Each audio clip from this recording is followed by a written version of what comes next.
Guys, এতক্ষণ রান্না বাড়া দেখিয়েছি, এখন আমাদের বাসা ঘুরে দেখাবো। দেখেন বাসার মানুষ। হ্যাঁ, আপনাদের বাসা উপরে। এই যে আমাদের বাসা।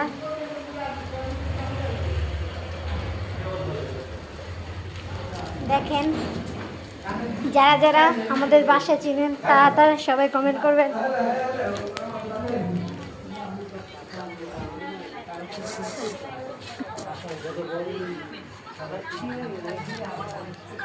এতক্ষণ আমাদের বাসা ঘুরিয়ে দেখালাম আপনাদের। এখন দেখছেন আমার নানি রান্নাবাড়া করার জন্য তরকারি জোগাড় করছে। দেখেন, এগুলো মিষ্টি কদু, মিষ্টি কুমড় কাটতেছে রাতের খাবার হিসাবে এগুলা কাটতেছে।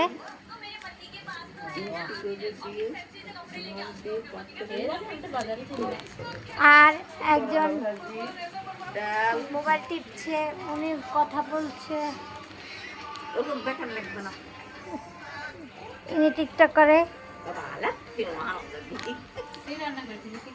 আর আমার নানি কাটাকুটা করছে আর আমি টিকটক করছে। দেখেন গাইস, নিয়ে আসলাম খাওয়ার জন্য। নানি খাবা, যে কাটতে দিচ্ছে, ওই যে একজন ভাত খেতে আসছে।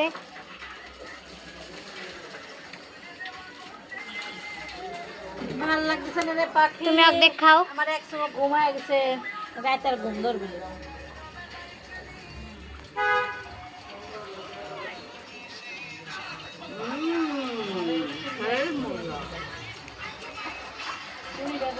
উনি টিকটক করছে। এই যে ইনি, এই আঙ্কেলটা আমার নানির থাল বাসন মেজে দিচ্ছে।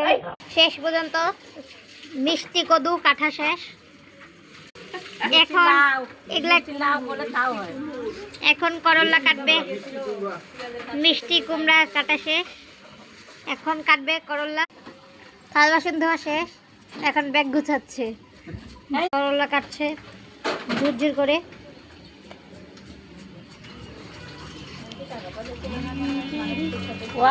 উনি এখন ভাত খাবে,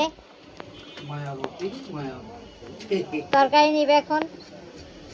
আমাদের হোটেলে সবাই নিজেরাই ভাত তরকারি বেড়ে নেয়। আমার নানি শুধু রান্না করে দেয়, যার যার যখন খেতে মন চায় তখন আসে খায়। আমার নানির ঘরে